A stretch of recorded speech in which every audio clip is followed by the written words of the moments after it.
j'ai été un petit peu à la pêche aux infos. J'ai été voir Jason et j'ai été voir Jérôme. Tous les deux déjà ont pris un énorme plaisir à se battre mutuellement. Ouais, ils nous l'ont rendu à l'antenne, voilà, ça c'est sûr. Et surtout dans un esprit. Ah ben oui, je trouvais pas Jérôme par après. Et c'est vrai que là maintenant, il part en numéro 1 en tourisme. Donc il est descendu du podium pour se désaltérer, je pense. Et il repart sur une voiture en pole position numéro 1 en national. Donc j'ai été voir les deux pilotes qui ont apprécié le fair play de l'ensemble et cette course qui a été quand même très disputée. On a quand même vu un écart d'une seconde 6 entre les deux pilotes. Ouais. Et Jason m'a dit oui, mais Jérôme m'a laissé passer dans le dernier tour. Là, je suis sûr qu'il essaie de me jouer quelque chose.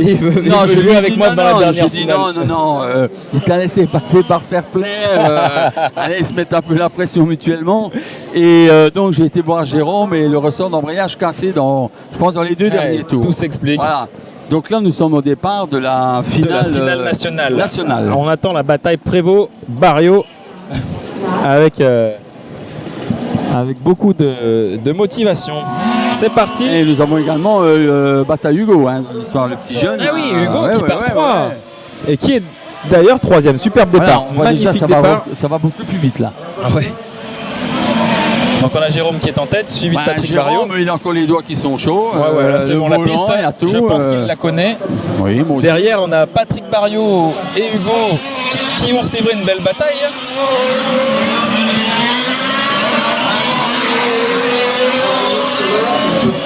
Premier tour en 23-4 pour Jérôme, c'est très très rapide pour un premier tour, c'est clair. Donc pendant ce temps, là, son mécano est en train de réparer. Oh là là là là là, la petite erreur de Patrick Barriot qui a failli coûter très très cher à Hugo. C'est donc Hugo qui prend la deuxième place. Oui, donc le mécano de Jérôme Prévost est en train de changer le ressort d'embrayage sur sa Mini Cooper. Pour la prochaine finale. Voilà. À l'écran, on a Jérôme Prévost qui est en tête de cette finale pour l'instant. Donc en deuxième position, on a Hugo Bataille, un jeune, très jeune, qui a eu la pole position hier, pour qui c'est son premier championnat de France, qui est actuellement à l'image et qui est très très rapide. Il a eu la pole position hier, n'a pas gagné sa demi, c'est pour ça qu'il part deuxième. Ah si, il a gagné sa demi, pardon, mais il était moins rapide. Non, il partait troisième, c'est ça. Non, Hugo part troisième, donc il a fini deuxième de sa demi. Et du coup... oui, il était dans la même série que Jérôme. Ouais, c'est ça. C'est pour ça qu'il est le numéro 1 pair. Ils ont déjà pu se jauger un petit peu en demi-finale. Donc Jérôme qui tourne en 23-292 et Hugo Bataille qui tourne lui en 23-691.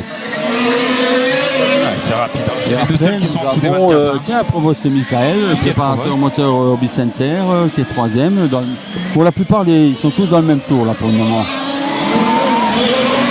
Tiens, on a une petite question. Quelles sont les vitesses de pointe des circuits sur les circuits alors, de voitures GT? Alors sur ce type de circuit que je connais particulièrement bien, les vitesses elles doivent être de entre 85 et 90 km/h en bout de ligne droite. Ah ouais. Sur cette piste, comme je le disais hier, on a été flashé, entre guillemets, par la gendarmerie nationale avec une voiture en car à 106 km/h. Ouais, 106 km/h. C'est quand même impressionnant en termes de performance. Alors on a à l'écran toujours Hugo qui est passé devant Jérôme. Ah bah oui, oui, c'est Hugo qui a pris la tête de la course à force de répondre aux questions. Vous nous déconcentrez et voilà. C'est donc Hugo qui a pris la tête de la course devant Jérôme. C'est magnifique. Il faut savoir que ça dure 30 minutes. Hein. Donc là, tout donner, il va falloir faire attention, comme on le disait tout à l'heure, aux consommations notamment, pour ne pas caler dans le dernier tour. Et aux pneus. Oh, l'attaque de Jérôme là. Oh, magnifique. Ah, très chaud là, les voitures à quelques centimètres. Alors là, Jérôme, c'est un métronome. Là, c'est passé, mais dans un trou de souris. Jérôme a repris la tête de cette course avec un sacré engagement. Petite faute de Hugo Bataille là, avec l'individu numéro 3. Jérôme donc on va voir, c'est lui le patron. Ah ouais, bah là, c'est lui le patron là pour celui-ci pour ces 3 minutes de course. Un dépassement comme celui-ci marque tout de suite les esprits. Hein. Pour la voiture numéro 2 de comment il s'appelle, Patrick Barriot qui est arrêté sur le bas-côté. On a Alors un coup de tirette, et c'est reparti à moteur qui a calé. Ce qui peut arriver avec ces chaleurs, donc au niveau des bougies, il faut peut-être augmenter l'indice aussi.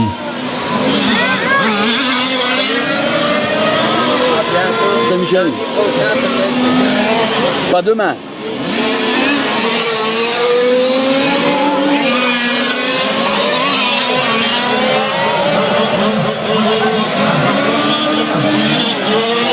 Voilà pour répondre à Magic Round, ouais, 50 en ville, 90 sur les nationales, 130 sur autoroute, oui, ben nous sommes dans les normes. C'est ça. On est dans le taf.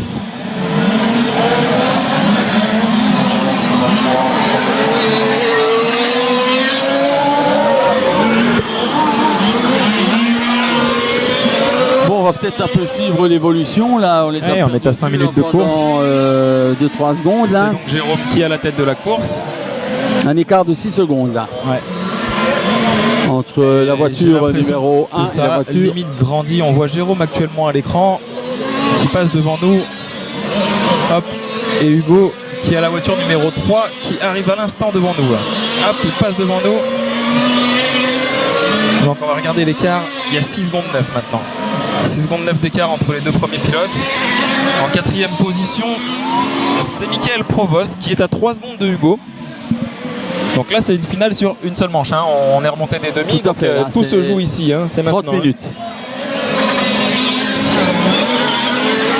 Derrière ça, en 4e position, on a Pascal Hervy qui est à 19 secondes de la 3e position. Donc en fait, le top 3, 1, 2, 3, ça a déjà creusé un bon écart. À partir du 4e pilote, on a quasiment un tour de retard. Derrière, on a Thierry Duquesne en 5e position, David Baudin en 6e position, Didier Dahan 7e, Patrick Barriot 8e, Mathieu Frété 9e et Cyril Béor 10e.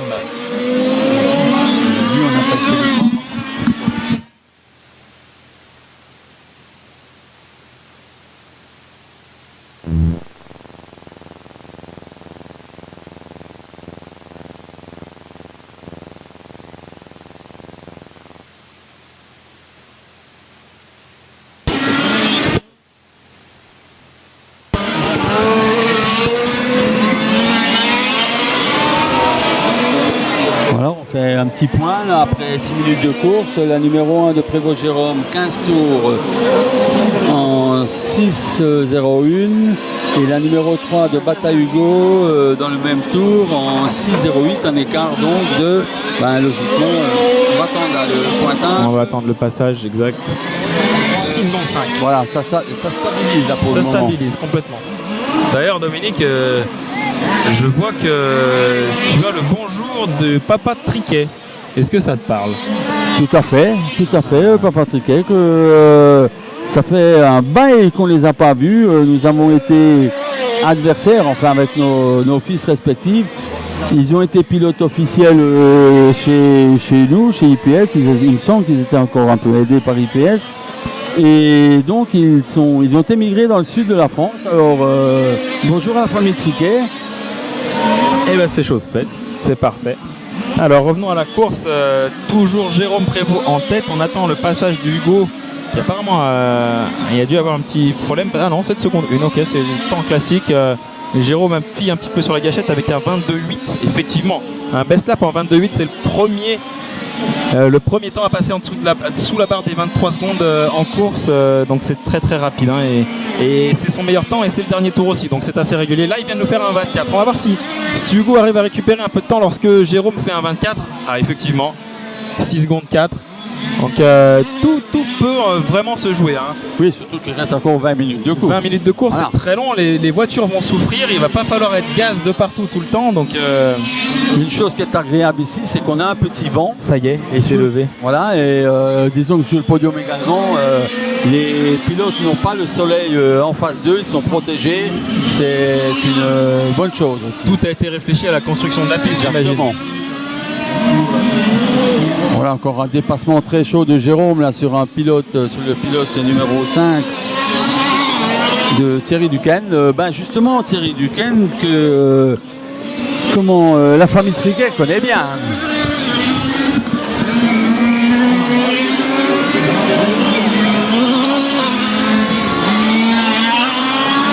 7 secondes d'écart en faveur de la numéro 1 de Jérôme Prévost. Exactement. avec Et un je dernier trouve tour que en la 23-3. performance, il faut quand même souligner la performance de Hugo Bataille, Ah oui. qui c'est un jeune pilote et qui découvre ce circuit, hein, complètement. contrairement à Jérôme. Alors donc on peut souligner la performance de ce jeune pilote qui nous vient de Montpellier. On voit la voiture 1 de Jérôme Prévost actuellement à l'écran qui va rentrer dans le pif-paf, qui assure complètement. Bon, avec 7 secondes d'avance, il ne faut pas se laisser aller, mais on peut se permettre d'assurer un minimum et pas prendre tous les risques, parce qu'on a vu que la moindre erreur en piste, ça coûte très très cher, et c'est tout de suite 6 secondes, 5 secondes, 6 secondes de perdu. Donc les 7 secondes d'avance seront vite passées. Ah, il y a maintenant 11 secondes. Oui, alors, Hugo a dû faire une erreur dans le dernier tour parce qu'il vient de faire un tour en 27-2. Alors, C'est pas normal. même si les pilotes ne suivent pas les commentaires, bien que les pilotes un peu chevronnés arrivent à faire plusieurs choses, écouter, voir des tableaux d'affichage tout en ne baissant pas le rythme, les pilotes essaient de se caler sur un passage, leur propre passage, sur le passage du poursuivant, où ils sont dans la même chicane, ils voient s'ils ont un petit peu... Attention là, la ligne droite, c'est pas passé loin. Oh là là. La voiture On l'a numéro échappé 6 belle, hein. a fait de Didier Dahan a fait une embardée dans la ligne droite. Ouais, Jérôme Prévost qui est à l'attaque, là on le voit. Voilà, la voiture numéro 10 a ouvert très proprement. Alors, je vais vous raconter une petite anecdote, puisque nous avions dans le club, il y a une vingtaine d'années, un excellent pilote qui s'appelait Alain Lévy, qui roulait en échelle d'un quart, et qui a appris un petit peu les techniques de pilotage et de finesse à Jérôme et à Cédric. Alors, il lui disait toujours, par exemple, dans une ligne droite, il faut carrément foncer sur celui qui est devant. Et au dernier moment, on freine, on bloque, mais le pilote devant a eu tellement peur, ou appréhende le choc, qui lui continue d'accélérer, et puis c'est pratiquement une sortie assurée. Bon, c'est peut-être pas très joli ou quoi, mais bon. Pas super fair play, mais c'est la course. C'est pas fair play, bon, puis c'était il y a 20 ans, hein. Bon, je pense que... Mais enfin, la faute de Jérôme Prévost. Ah, pas la faute, mais il y avait simplement une voiture qui était bloquée. Vous avez vu à l'écran la voiture numéro 6, à nouveau Didier Dahan qui était bloquée. Et par chance, là, ça a fait face à face. Ah, et Didier Dahan, il faut qu'il fasse quelque chose. S'il a des problèmes sur la voiture, il est un peu en vrac partout. Oui, parce que là, il vient de repasser dans le pif-paf du bas, là. Alors qu'il était dans celui du haut. Donc l'écart entre les deux, on va peut-être voir. On attend le prochain passage. Ah ouais, mais là Jérôme a fait un très très grand écart. Il y a 15 secondes d'écart entre Jérôme et Hugo. Alors on va essayer de suivre Hugo, qui est la voiture numéro 3, qui est complètement qui passe dans le premier enchaînement au milieu de la piste. Là, voilà, c'est celle-ci, la jaune et orange, exactement. On va peut-être suivre la voiture numéro 4 et 5, qui sont, je pense, qui doivent être dans le même tour. Voilà, ils sont dans le même tour. Et ils sont dans le même tour, surtout que Michael Provost... Ah non, il vient juste de passer. Non, ils sont pas dans le même tour. Ils sont pas dans le même tour. Non. Bon. Il y a beaucoup d'écart. Ah oui, et puis Didier Dahan qui vient de ressortir de la piste. Il s'arrête là. J'ai l'impression qu'il y a un gros problème sur sa voiture. Ça devient dangereux. Et il s'arrête pas. La direction de course, c'est le seul juge pour faire arrêter une voiture. Maintenant, s'il n'est pas gênant pour les autres concurrents, on va lui laisser ce plaisir de rouler. Ouais, bien sûr. Oh là là, ça y est, il a perdu la roue carrément cette fois. Voilà. Au moins. Bon, c'est dommage pour ce pilote qui nous vient de Montpellier, donc un long déplacement. Là, on voit la voiture arrêtée au milieu, la roue là-bas qu'on voit au centre de l'image.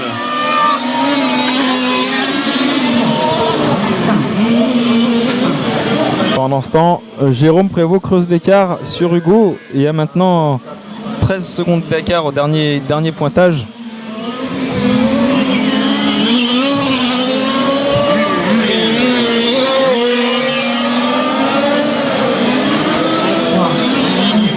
Alors pour dire, Jérôme, c'est pas sa voiture, on lui a prêté une voiture. On lui a prêté une voiture pour rouler ce week-end. Oui, parce qu'il ne roule plus du tout en championnat. D'accord. Et donc là, on lui a prêté une voiture pour faire ce championnat. Qui a l'air plutôt pas mal marché. Hein. Oui, d'accord. C'est la voiture de... je cherche son nom, ce n'est pas Gary Foussin, mais c'est quelqu'un de... C'est celle qu'on voit à l'écran actuellement et qui est en tête avec un meilleur temps en 22. Personne de Neuville du Poitou. Le nom me reviendra. Donc on peut dire à ce pilote, sa voiture marche très bien. Ah ouais. Voilà. Testé, validé. Voilà, on confirme, on va lui renvoyer Meilleur notre temps en finale nationale pour l'instant. Alors qu'on arrive bientôt à mi-course.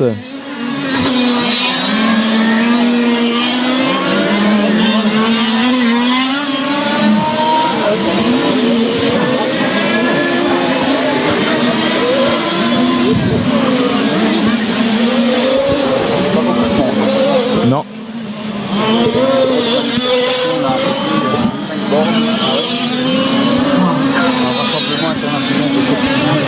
Ah ouais.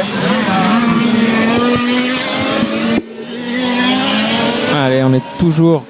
Ah non, là, on est avec Jérôme Prévost, toujours. Derrière, la 3e place a l'air plutôt bien installée pour Michael Provost, qui est la voiture numéro 4, qui est maintenant dans l'enchaînement.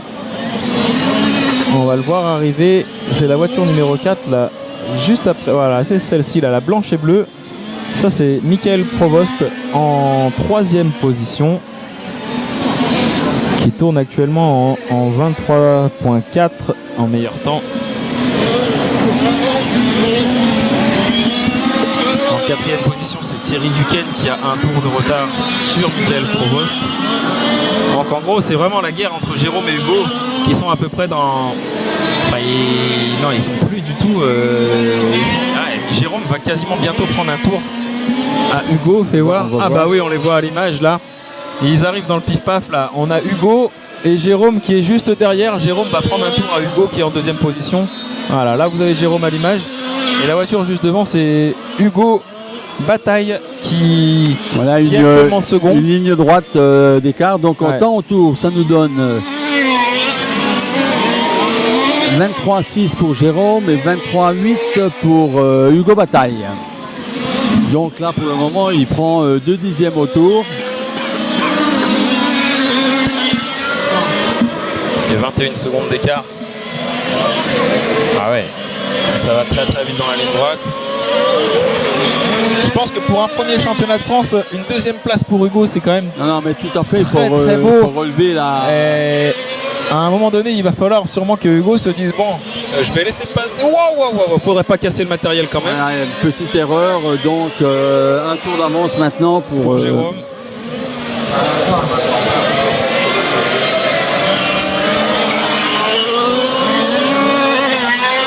Et donc on a Hugo qui va essayer de tenir le rythme des adversaires qui sont devant lui maintenant. Alors maintenant, il faudrait peut-être voir entre le 2e et le 3e. Michael Provost. Ah ouais, effectivement, il y a encore le passage. écart, On va attendre le passage, là, les 40 tours là, pour ces 2 pilotes. Ah non, il y a quand même un tour d'écart. Ouais. Surtout qu'Hugo là vient de rouler en 23,6, ce qui est rapide. On va voir combien roule Michael Provost. 25,3. Effectivement, déjà là, Hugo vient de mettre 2 secondes au 3e dans le dernier tour. Donc l'écart va être difficile à combler. Et la voiture numéro 6 toujours en piste, mais difficilement, un peu dans l'air. Il reste quand même 12 minutes, un peu plus de 12 minutes de course. Hein, rien n'est joué. Hein. On sait ce que coûte une erreur. Hein. Voilà, il faut attendre le drapeau à damier là. Hein. Exactement.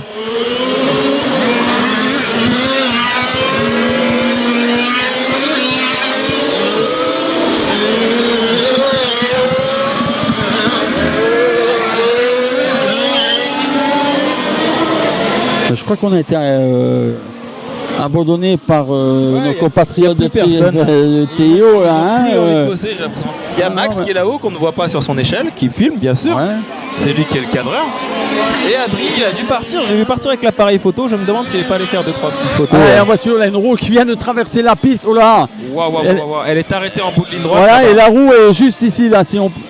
là elle est juste là, la roue. Elle a carrément traversé. Et c'est la voiture numéro, je vois pas bien d'ici, la numéro 7. Voilà, la numéro 7, c'est terminé pour elle, c'est Hervé Pascal. La voiture numéro 7, c'est Hervé Pascal, exactement. Voilà. Voilà. Donc comme je l'expliquais hier, il suffit que les écrous, oula, une voiture sur le toit là, que les écrous nil stop, vu la chaleur diffusée par le moteur et le châssis, les écrous stop se desserrent et on perd les roues. Ouais. D'où ce que je disais, de mettre un double écrou ou du frein filet. Du frein filet ou des choses qui sécurisent un petit peu tout ça.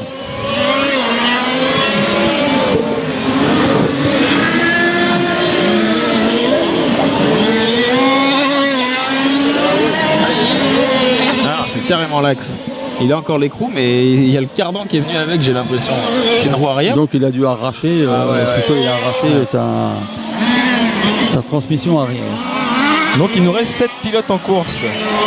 Ah, les conditions sont éprouvantes pour les mécaniques. Vraiment, ouais.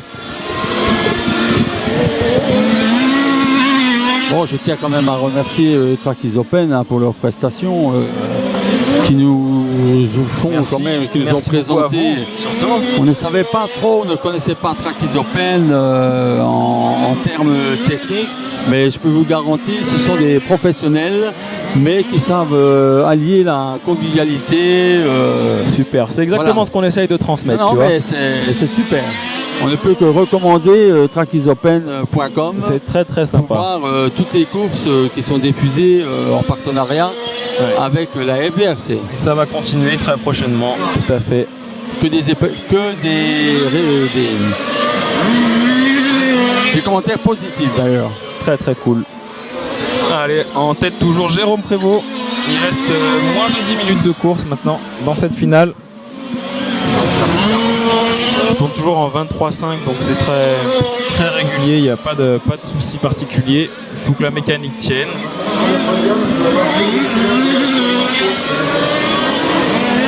Bien entendu, il faut également remercier tous les partenaires qui ont permis cette retransmission. Ouais, bon, ça a été fait un peu dans la dernière ligne droite, mais tout s'est concrétisé avec le soutien d'Hélène Drone qui a forcé, je ne veux pas dire forcé, mais qui a pris son carnet d'adresses. Son carnet d'adresses. Voilà, pour appeler différents sponsors. Tout s'est fait au dernier moment. Mais bon, quelle belle prestation. Je tiens également aussi à remercier, bien entendu, tous les membres du club qui ont participé. La Fédé. Depuis 2 jours. Il ne faut pas qu'on oublie la fédération française. Effectivement, le club, déjà, c'est exceptionnel. Les infras et l'accueil qu'on a eu au club, c'est juste super. Quand on sait que toutes ces personnes sont des bénévoles, c'est juste exceptionnel. Et on n'a qu'une envie commune, c'est de pouvoir faire partager notre passion.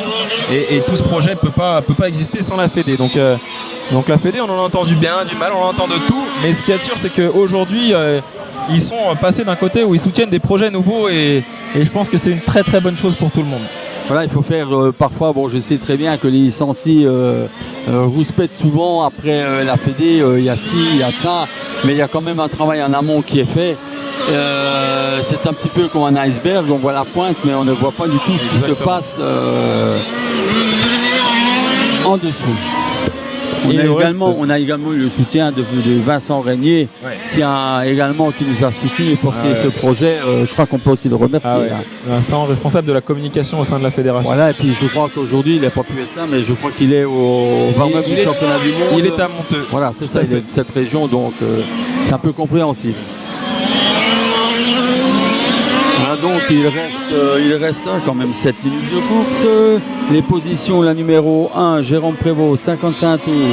La numéro 3, Bataille Hugo, 54 tours. La 4, Provost Michael, 53 tours. La 5, Thierry Duquesne, 51. La 9, Baudin David, 50. La 6, Daon Didier, 47. La 10, Borde Cyril, 40. Et je pense que les autres voitures ont abandonné. Ah, la numéro 3 de Bataille, Hugo, là, qui est calé sur la piste. Si tu peux nous montrer ça, Maxime. Alors, 1-1, il a droit à ben, moteur calé. Voilà, les pilotes, ils ont droit, les mécanos, à 3 coups de tirette. Après, ils doivent rentrer dans les stands. Et d'ailleurs, si vous avez vu, le mécano du numéro 3, c'est Patrick Barriot. Oui, tout à fait. Qui courait dans cette course et qui a priori a abandonné et qui a pris le dossard pour mécaniser Hugo Bataille. Ah bah, oui, tout à fait. Ils sont de la même région, le même club, je crois, donc ils se soutiennent mutuellement. Hein. Il a arrêté, il a dit bon, plutôt que rien faire, je vais faire la mécanique.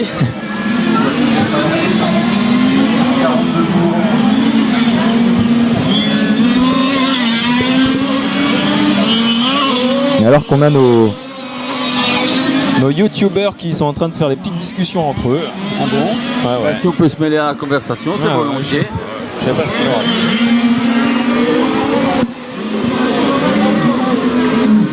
Et il nous reste désormais 6 minutes de course dans cette finale. 2 tours d'avance quasiment pour Jérôme. Oui, il a les 2 tours d'avance maintenant. Si on regarde un petit peu sur la piste, on a Jérôme qui vient de passer devant. Ah non, il va prendre le 2e tour d'avance sur Hugo là. Ils sont ensemble dans la ligne droite. Il faut dire que Hugo, il a perdu un peu de temps là, vu que son moteur a calé. Ouais. Mais il est toujours en 2e position. Là, je pense que Hugo va ouvrir la porte. Sans aucun doute. Sans aucun doute. Hugo n'a plus du tout la victoire à jouer à ce niveau-là. Donc,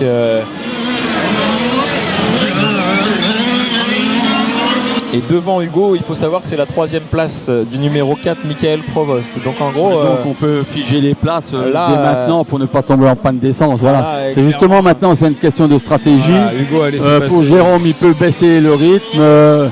On va peut-être voir en combien de temps c'est temps autour. Là. Bon, 23-3, donc il n'a pas ralenti. Et à partir du moment où il tournera en 26 secondes, c'est qu'il a levé le pied. Afin de ne pas prendre le risque de tomber en panne d'essence dans les quelques minutes qui restent. Il reste maintenant 5 minutes de course. C'est les 5 dernières minutes les plus dures en termes de consommation, en termes d'usure de voiture, en termes d'usure de pneus. Bon, la voiture a l'air d'être bien. Ouais. Donc après, c'est uniquement la conso qui peut faire la différence ou l'erreur. Les pneus, eux, on est tranquille. Là, je pense, là, ils ont passé le cap des 25, donc là maintenant, donc ils vont plus attaquer à outrance. Ah non, 23-013, il est toujours en attaque. Toujours très rapide. Hein. Ouais, toujours en attaque. On l'a actuellement à l'écran, Jérôme. C'est vrai que ça paraît assez simple pour lui, mais j'imagine que c'est des heures d'entraînement quand même. Hein. Même s'il a plus ou moins lâché certaines catégories pour en faire un peu moins, on sent que... Maintenant, Jérôme ne roule plus. Ouais. Il fait peut-être une course par an. D'accord. Ouais. Sans entraînement, sans rien. Non, sans rien. Ah ouais. Bon, mais bon, il y a quelques restes. Hein. Il a toujours eu un pilotage très fin, ouais. Coulé puisqu'il faisait de la F1. D'accord. Et c'était une bonne école, contrairement à Cédric qui il est plutôt du genre à on-off. D'accord. Oui. Agressif dans son pilotage. Oui. Okay. Je confirme. Ce qu'on verra dans la finale élite tout à l'heure, ce sera la dernière finale à 15h55. On enchaînera après cette finale avec la finale de Formule 1. Ce qui est bien, ce qui est appréciable, c'est qu'on n'a pas eu de report pour le moment. Donc on doit terminer de bonne heure. On a droit à des reports dans les finales? Oui, tout à fait. Mais bon, on n'a plus que 2 demi-finales, donc a priori, on n'aura pas de report. Et il reste plus que des finales. Il reste plus que des finales, donc on a la finale élite et la finale F1. Ouais. Donc ça nous ferait 2 reports, au pire 2 reports de 20 minutes. Et il nous reste aussi la deuxième finale mini. Ouais. Donc on terminera quand même relativement tôt, ce qui permettra quand même aux gens de faire la route, rentrer chez eux tranquillement. Allez, il nous reste 2 minutes 50 de course. Et toujours 23-1, donc il ne baisse pas le rythme. Non. 23-1. Hugo Bataille tourne en 24-8. Alors est-ce que derrière on lève le pied? Ouais, c'est assez figé. Hein. Et attention, alors il y a une voiture. C'est la voiture numéro 4 de Michael Provost. Tiens, il est qui est arrêté en ligne droite. Là, il est tombé en panne d'essence. Là, on va voir si. Il essaye même pas de redémarrer, du coup. Ouais, ça va en profiter à Thierry Duquesne, ça. Voilà. Ah non, mais là, on arrive dans la période critique. Jérôme aussi, tombé en panne d'essence. Jérôme arrêté. Wow. Donc là, tout est bouleversé.